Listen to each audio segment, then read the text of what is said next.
hits and crits.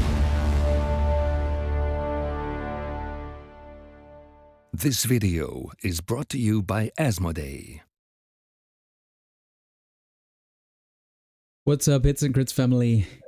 Welcome to another very special episode. I really enjoyed the last time. Today, it's time again to crown some of the best community contest entries we got from our NCU contest that Thomas, my team member Thomas, organized and gathered all the intel and had a pretty tough time again to select the best winners. Before we start in, and I will give the word to Thomas, like to set the scene on how the contest was executed and how many people, maybe like how many entries you got and everything. I just wanted to say a big thank you to all of you that already contributed to our Safe Stats rescue campaign and all the kind words we got for jumping in and together with Rossi and Carlo to save that incredible platform like for a few more years at least. And if all works out, it will be here to stay. So this is great. So thanks again for all the trust and the engagement, the kind words, and the support we got from you. So Thomas, NCU Contest. How did you come up with the idea? How many entries you got? How was it? Mm-hmm. Hello to everyone at first. I mean, we did a contest last year, right? The Commander contest, and it was pretty well received, I think, throughout the community. And we had no, it was units, not commanders. It was the units. It was units, yeah. Of course, it was units. Yeah, I remember the worm and all that. Yeah, we had the worm and all that crazy stuff. And already the last contest we had really nice entries, and the people really put a lot of thought into that, and we had a hard time deciding, and we had around I think we had 23 entries the last time. This time it was a bit less. I think it were 19 or 20 we had, but I mean around the same. But I have to say, the entries really, the people really stepped up again. The quality of the entries was not a lot, but it was even higher than the last time, at least in the broad sense. There were really good ones the last time as well. And this time we decided to let you design an NCU. But maybe before we start, I have to say we have a small number of honorable mentions, again, like we did in the last video too. Everybody who is not mentioned in this video, I have to say, like, it was normally I would have loved to just show all of those entries. Yeah, and when I see those entries, I really what I really appreciate about all these entries is that so many people take so much like they show so much effort, and like they dive deep into the lore and all that kind of stuff. So especially the lore part of this particular contest for this NCU was incredible. Like all the ideas we got, and like even some of them even like committed like a or submitted like a text explaining how they came up from certain lore pieces, from certain faction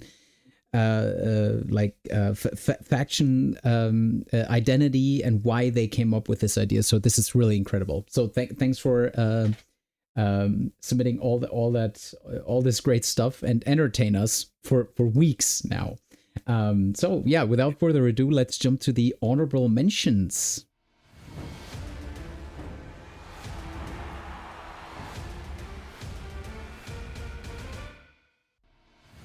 So this is the first honorable mention. So we have Orson Lannister, the Beetle Crusher. Thomas, you go. This one is one of the a bit more funny submissions. That's why I decided to take this one into the honorable mentions mainly. Because what better than to start with a little bit of a laugh into such a video. So, like the artwork of the card, I think is Yeah. really well chosen here.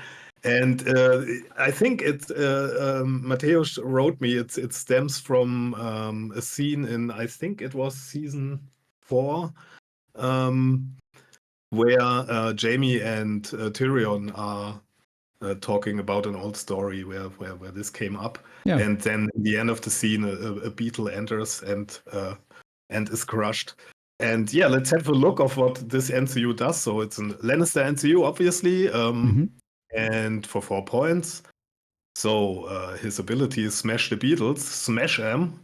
So it says when Orson claims the crown, replace that zone's effect with Beetle Swarm.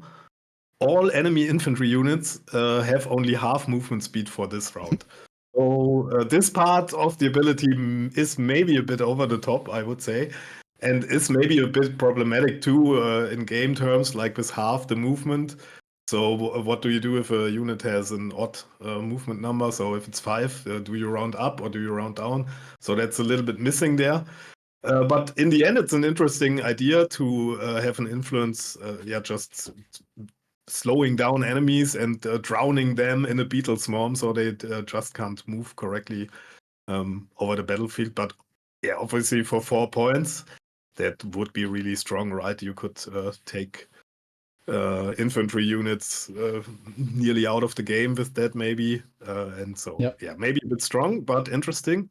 And the ability has a second part too.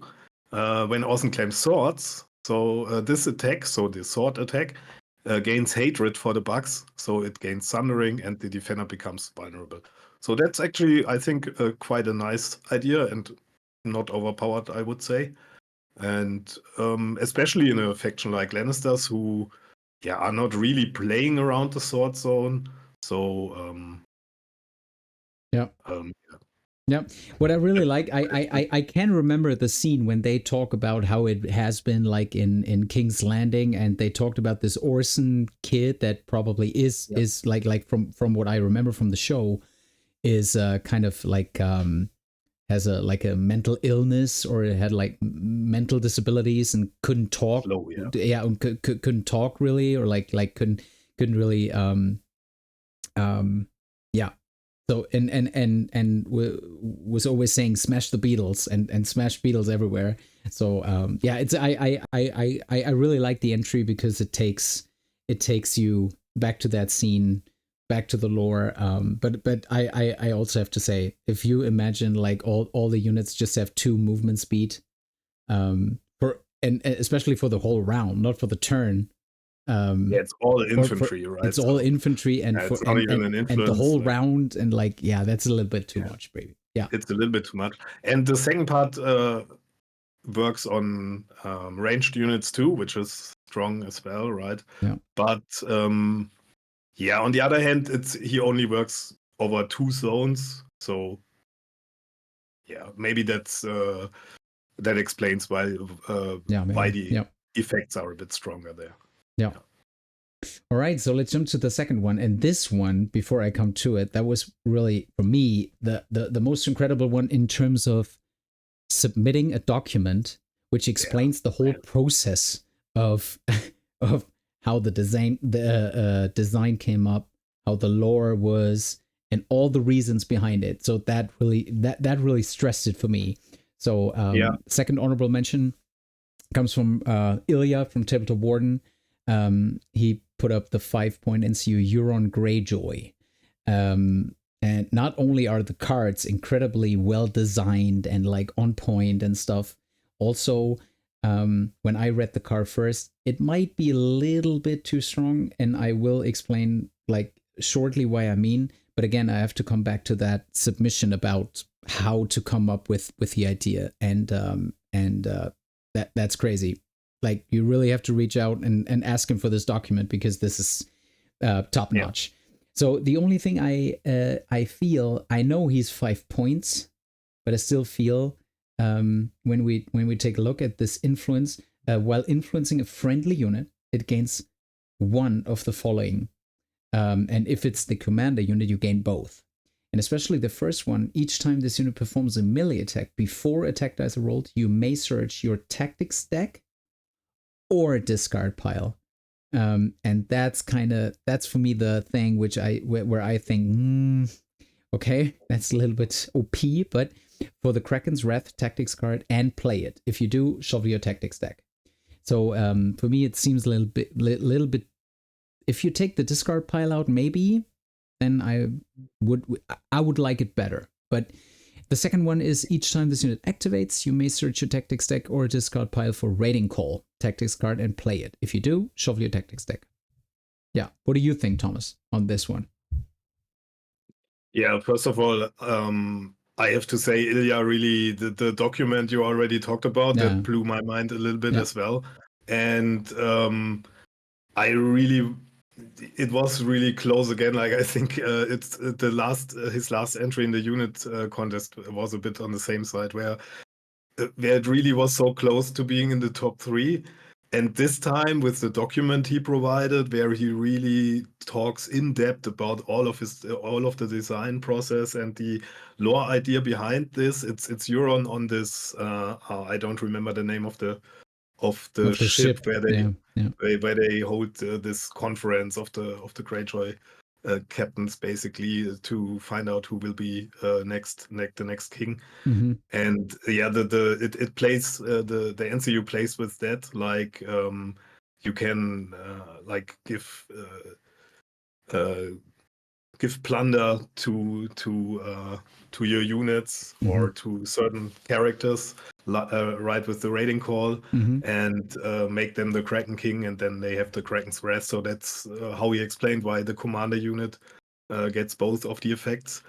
And yeah, the whole document was really incredible to read, because the whole design and thought process got clear.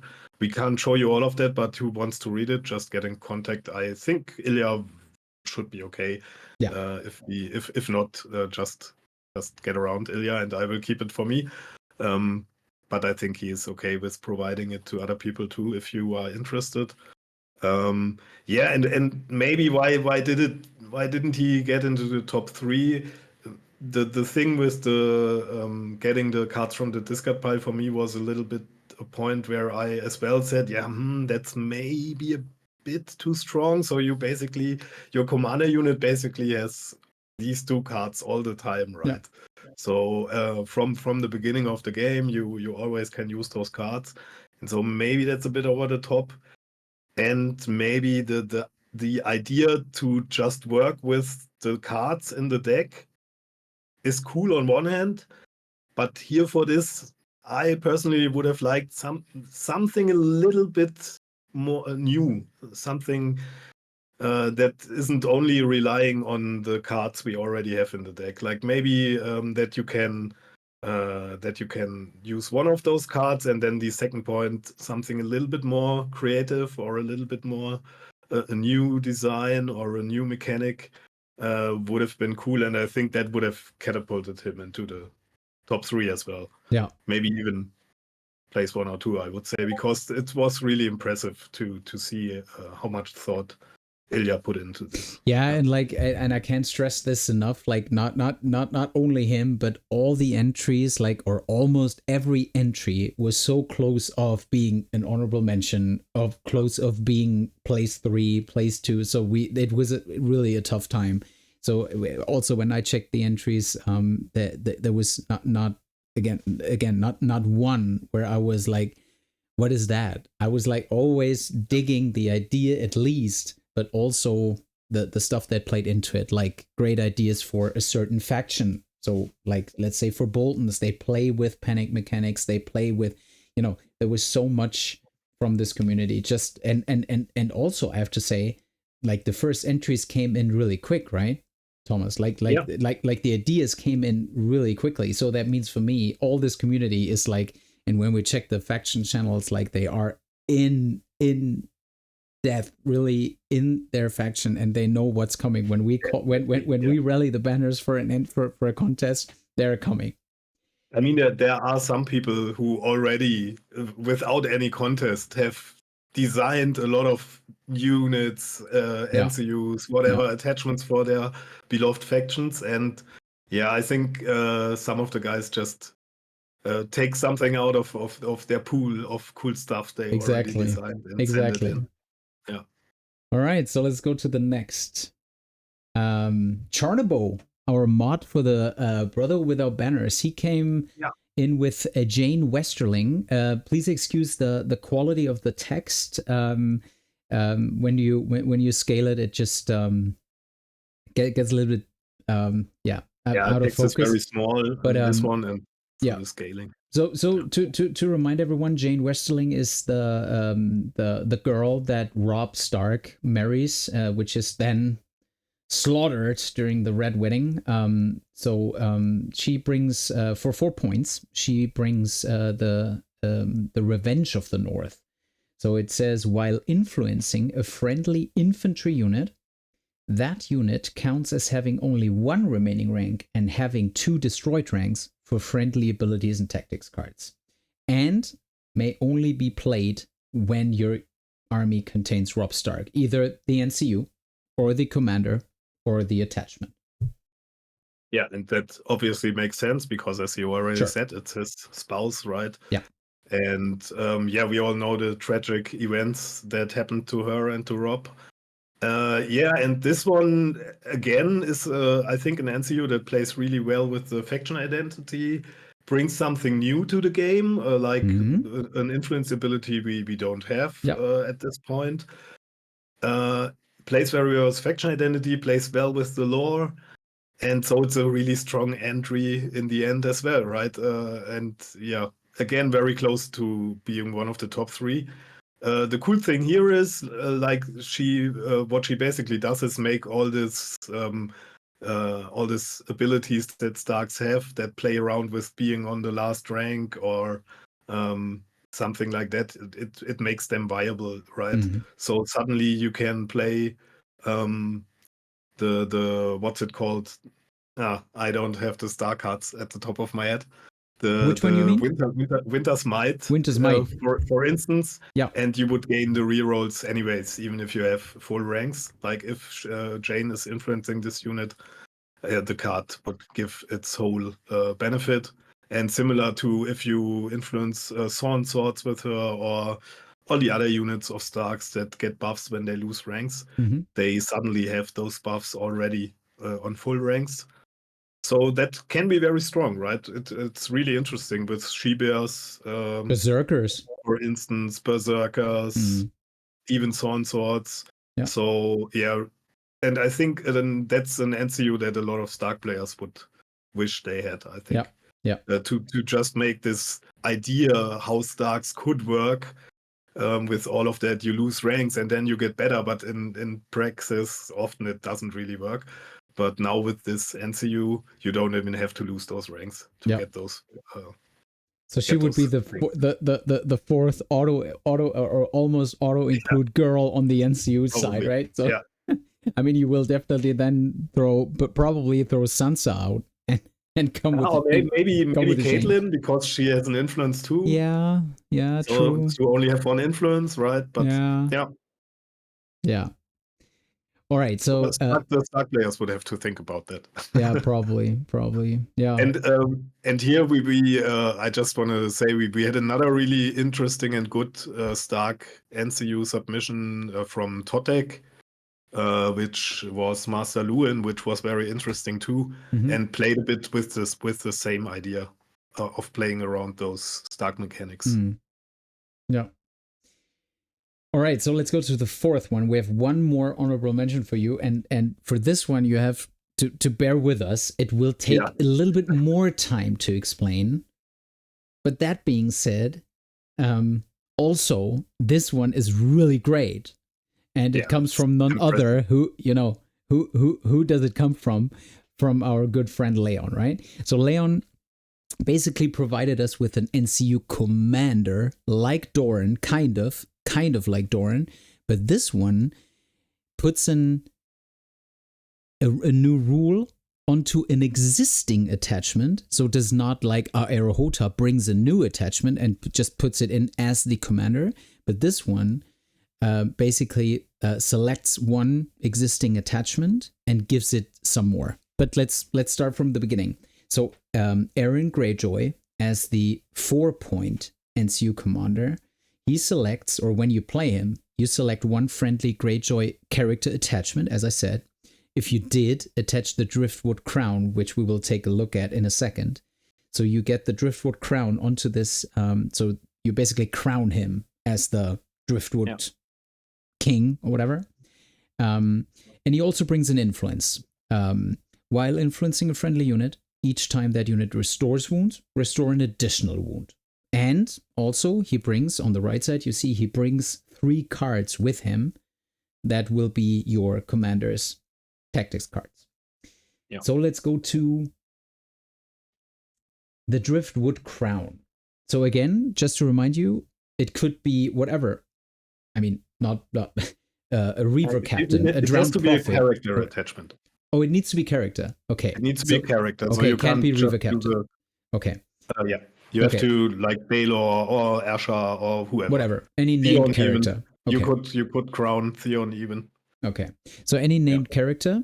And then, Thomas, what does the Driftwood Crown do? Yeah, so it says the unit or the attachment it gets attached to at the beginning of the game counts as commander for all game effects. So that basically then is your commander, and his respective unit would be your commander unit. And yeah, all scenarios that play around commanders or stuff like that, that's then your commander. So and then it gains the following special abilities. When you activate this unit, you may search your tactics deck or discard pile again for 1 Bless with Stone, Bless with Steel card, and play it, or add it to your hand, and then you shuffle the tactics deck. So that's, again, really strong, right? So and it's a bit similar to what Ilya did with his NCU, that you play around with the deck and basically have 1 card that you can cycle all day. Yeah. And on activation, so once per round, basically, you could use this and play the Bless with Stone, Bless with Steel. And Bless with Stone has a heal effect as well, right? If I have it right into my head, I think it should have a heal too. So the heal would be supported by the influence of the commander too. So you would heal 1 more even. And then it has another effect. If the unit has 2 pillage tokens, each time it would gain a pillage token, you can target a friendly Greyjoy unit in long range and give the pillage token to them. They gain that pillage token now. Yeah. What I like here is exactly what you just said. While Ilya did, let's not say twice the same, but he basically had like 2 times the same kind of effect, and this one does not, right? This one is searching a tactics deck, and the other one plays with a pillage mechanic, which I really like. But this, like, again, when you just read through it, that was the moment when I was like, and that NCU is 4 points. Yeah. Right. So we see probably more, like should the be cards 5. are very, very interesting too. Yeah, and we didn't even see the cards yet, but that was the moment when I saw it. I was like, 4 points, not bad, right? So okay, so let's take a look at the cards. But rises again harder and stronger. Let's start with this one because it plays like that's the probably most important card, I would say, because it plays with what is Dead Men Never Die. So start of a friendly turn. Target 1 friendly combat unit and attach this card to it until the end of the round. If this unit has only or has 1 remaining wound, instead attach it until the end of the game. So right after you got killed, you play What is Dead Men Never Die. Then it's your turn, friendly, and you're saying What is Dead Men Never Die, but rises again harder and stronger. Yeah, that's a really cool idea. Exactly. Really, exactly. So while attached, this unit's melee attacks rolls +1 attack die, and before rolling attack dice, it restores 2 wounds. Which would be 1 more again if the NCU is attached, right? Then it's like 9 dice probably with whatever unit died.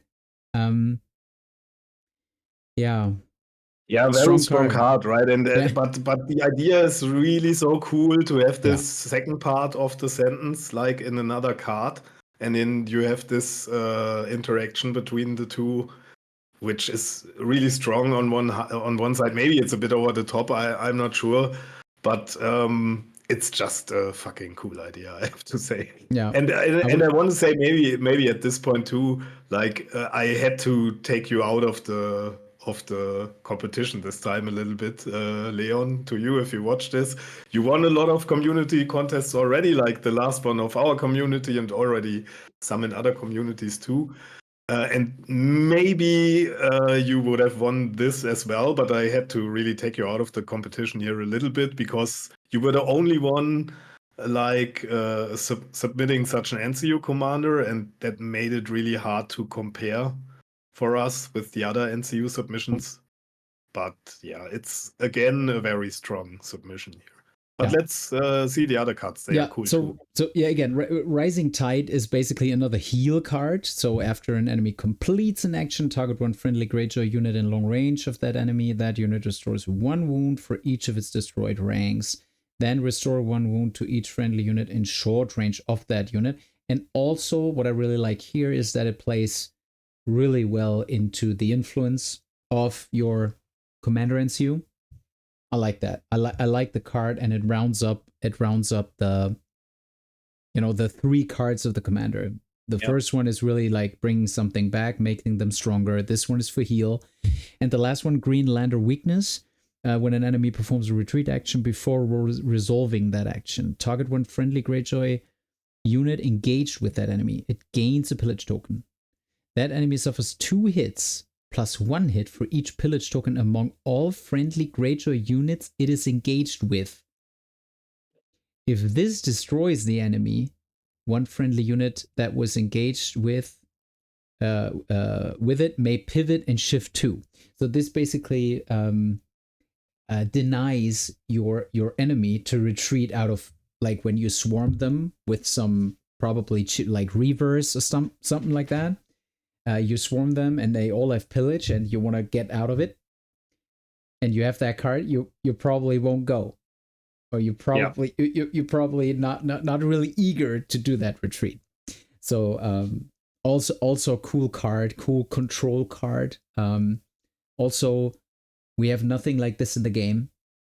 That's what I really like. And secondly, also it plays with the pillage mechanic again. Really like that. What do you think? But maybe I when I read this, I thought like, man, the 1 pillage token on top of all of that is maybe a bit too much for the card.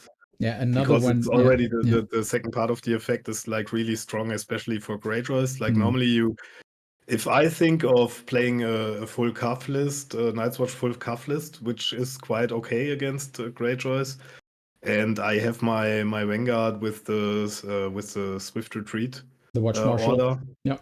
With the Marshal, and then the Greyjoy player has this card, and it's basically impossible to really retreat out of an engagement. And oftentimes it's what you want to do against Greyjoys, right? You don't really want to stay in combat with them too long.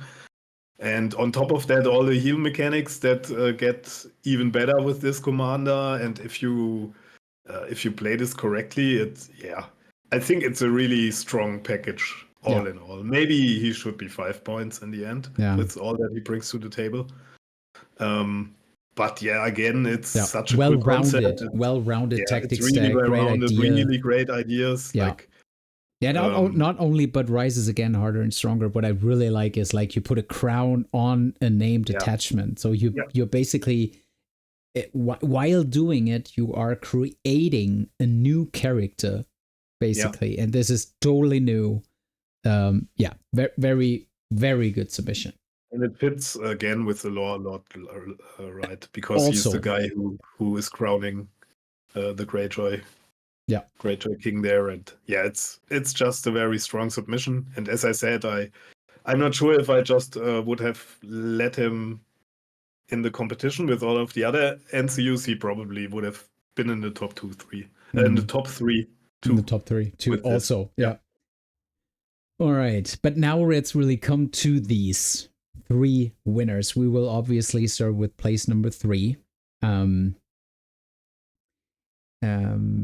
But before we do, I want to announce the prizes we give to all 3 winners. So all 3 winners receive and I bet all of the guys that watch this are aware of the GOT campaign. So this other game for Game of Thrones, which is also a miniatures game, like a skirmish kind of game, which was on Kickstarter or a Kickstarter platform.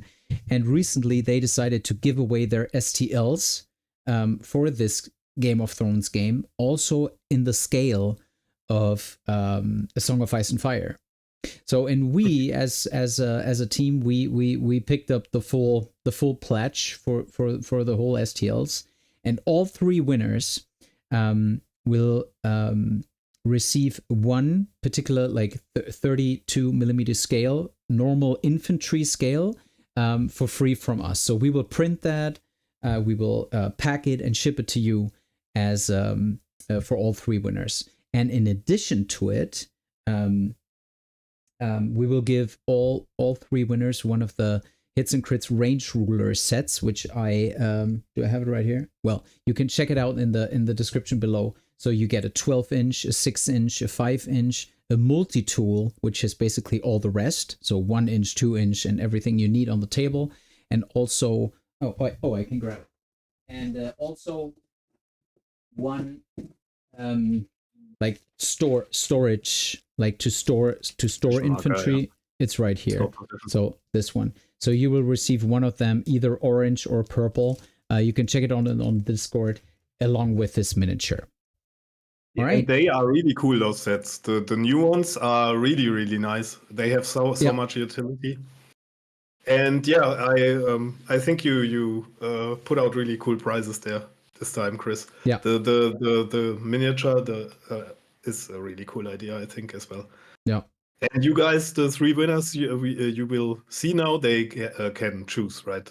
They can choose like a regular infantry STL. They can choose whatever they want, like from the whole campaign. not the dragon. So they can choose one normal miniature from the whole campaign. Select it, we will print it, ship it, and so that's the price, along with your Hits and Crits range ruler set, lasered out of acrylic material, so really high premium product. Okay, so let's go to the 3 places.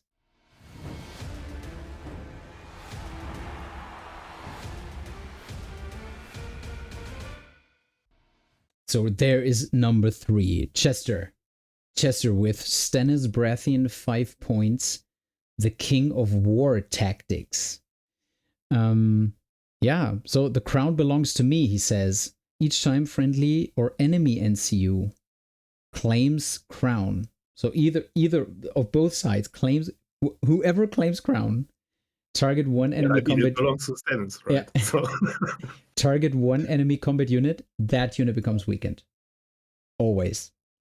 And also predictable battle strategy. Stannis Baratheon starts with 3 order tokens. Each time enemy unit performs an attack before rolling attack dice, you may remove 1 order token from Stannis Baratheon. If you do, that enemy unit loses all keyword abilities, Sundering, Crit Blow, Precision, Vicious, for this attack.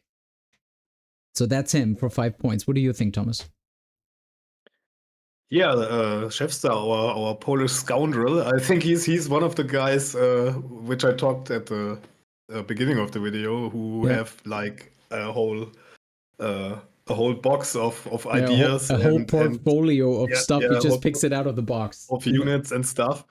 And this time I wanted this entry in the top 3 because I think it's a really, really well-rounded and well-designed 5-point NCU. It's quite expensive for 5, but the abilities are strong as well, but not really over the top, I would say. Mm-hmm.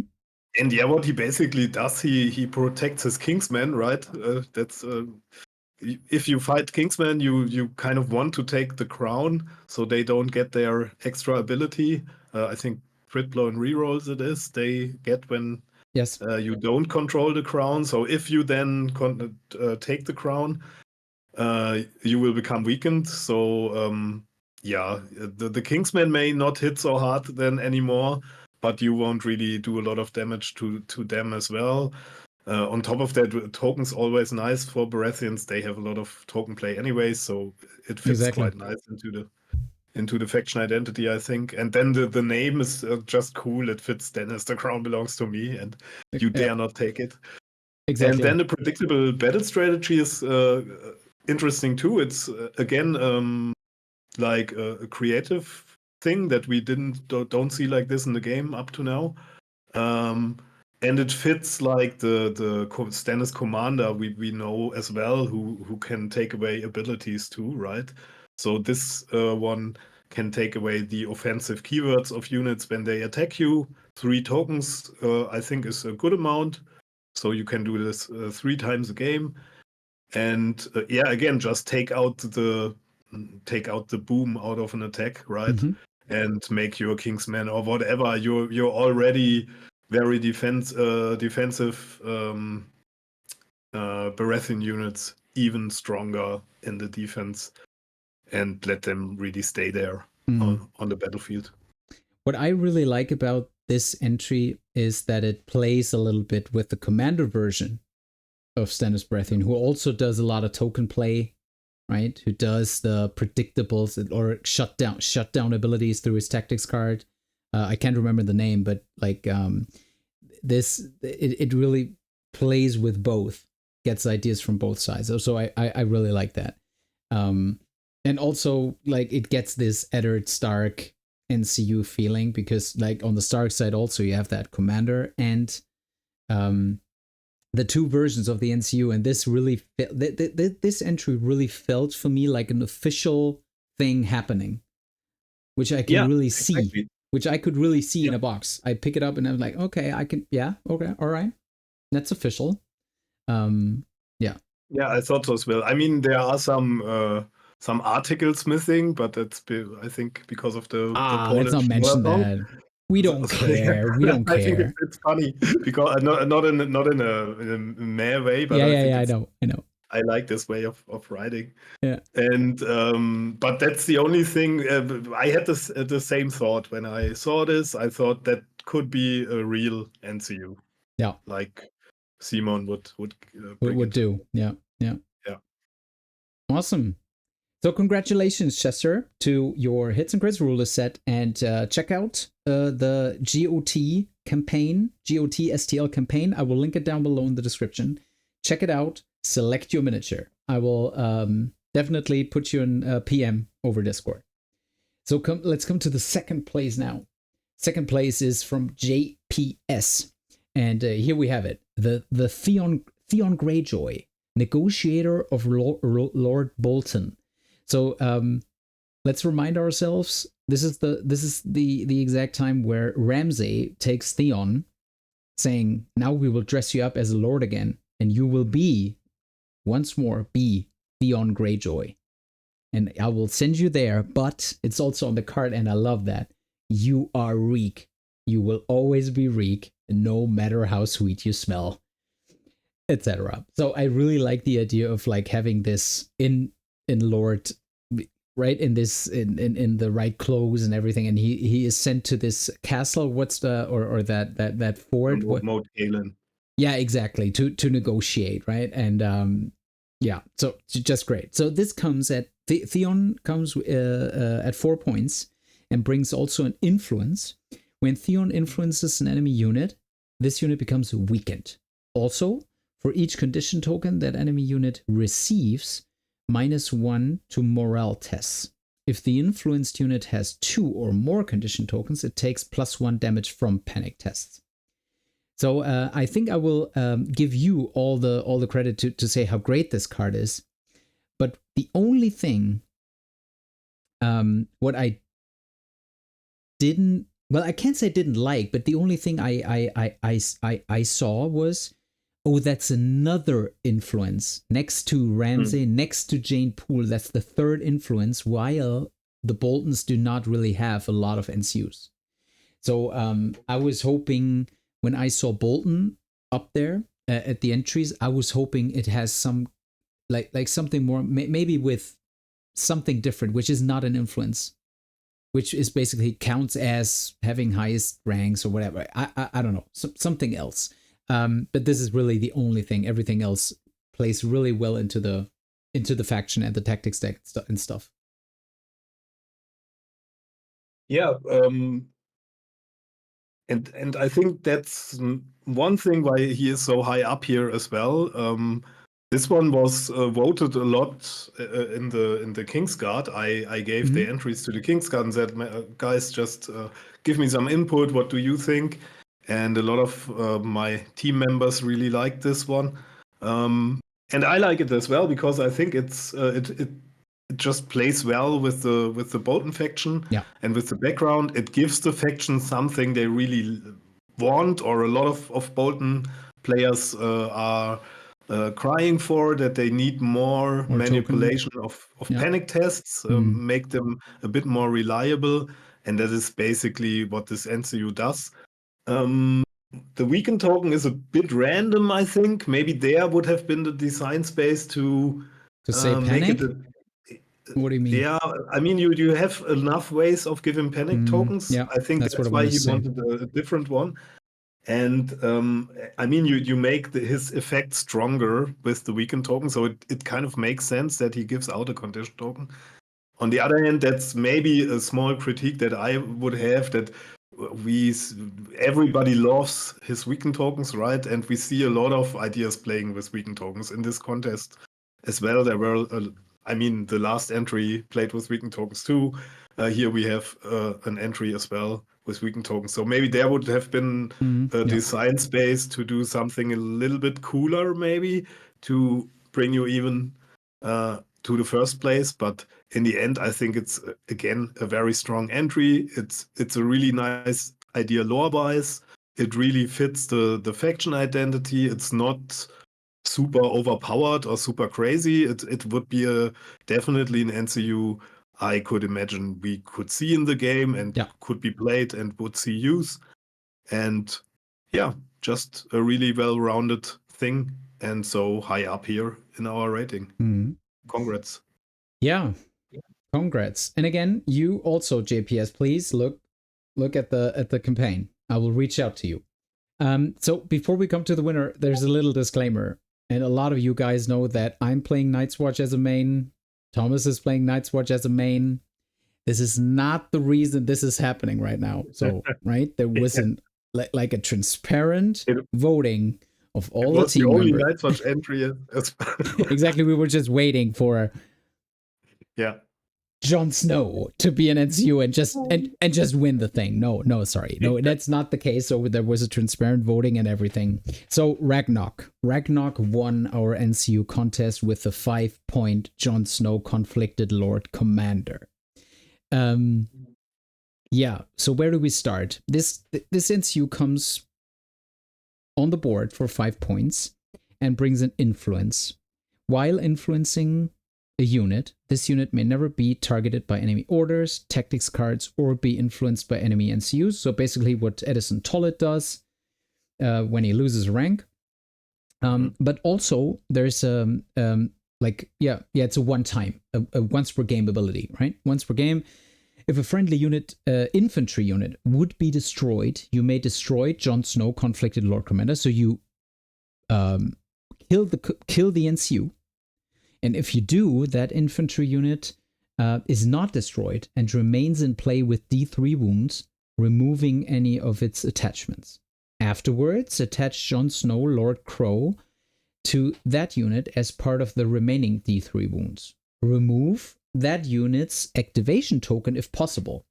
So not only does an infantry tray stay and has up to 3 wounds, including Lord Crow on the right side, which we take a look at in a second. Also, it can activate again if it was activated before.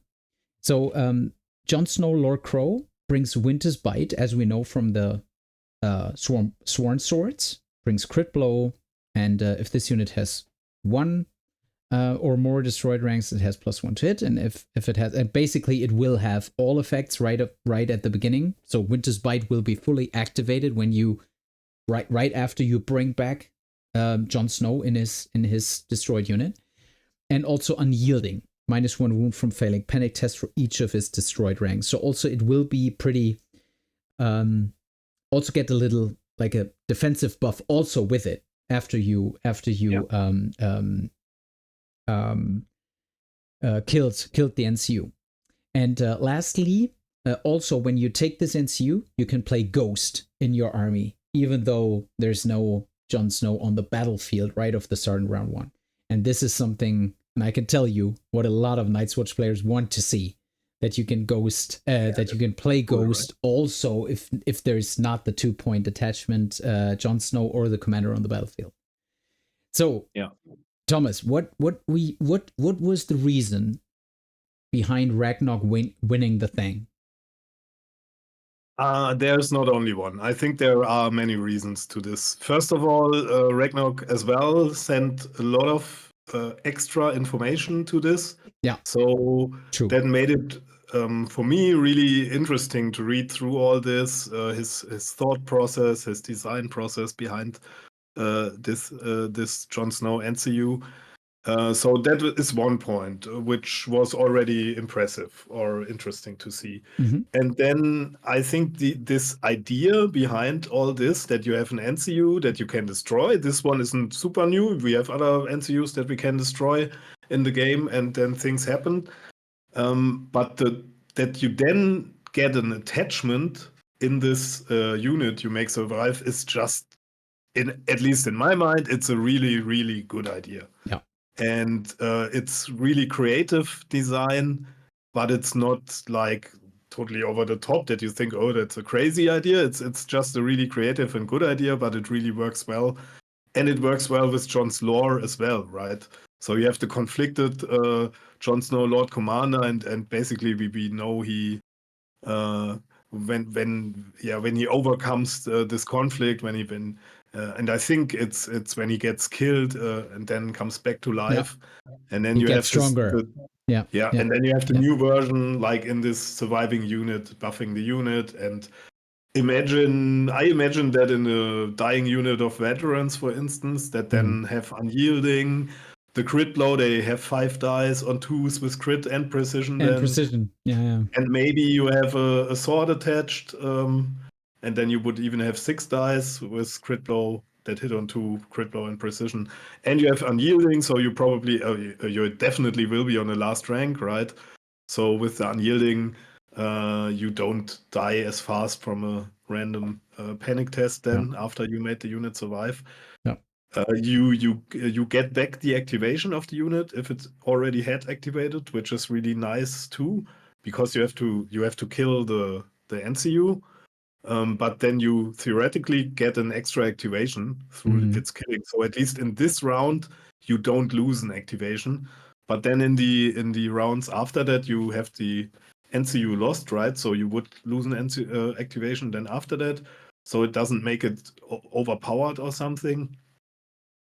And what can I say? I think it's overall just a really cool idea. It's a good design.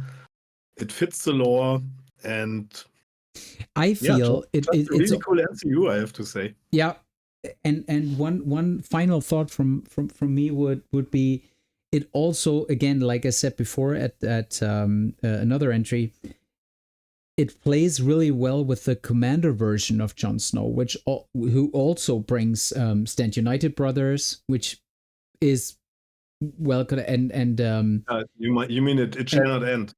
And it's I mean both. One is the heal card to take something off here and put it there, and the other one is when the unit would be destroyed, Jon Snow remains there in play, right? So that also plays really well with the commander version of Jon Snow. Yeah, and Ragnar wrote me that he thinks that this is the way Balon should work. And I think he has a point there. Everybody hates Balon, right? Let's not open up this one. But yeah. If he would work like that you have to kill him to bring back a unit and then get him into the unit you bring back, I think a lot of people would really like to see it. Balon too. Yeah. Right. So everyone decided on this, and these are the 3 winners. So again, congratulations to all the winners, all the honorable mentions, but also congratulations to this epic community we're working with. Really? So much stuff is happening right now. I can't even tell. Like each time I open the Discord or the website or other community channels, and I take a look what's happening around Song, it's just incredible. So again, as I said, congratulations, and I will reach out to all winners for their prizes for the miniature and the dice, the hits and crits ruler set. And yeah, Thomas, do you have any final comment? Will there be a next one? When is the next contest? Tell me when is it?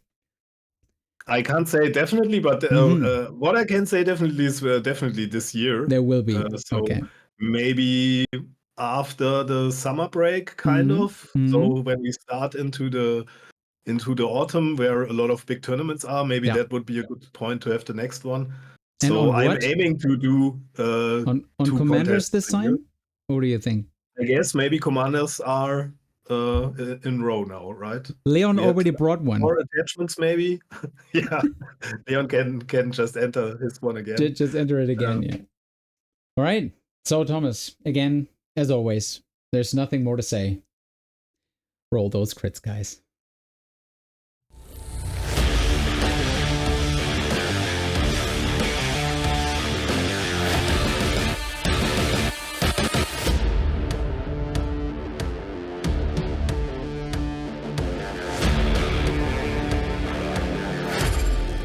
Come for the hits and stay for the crits.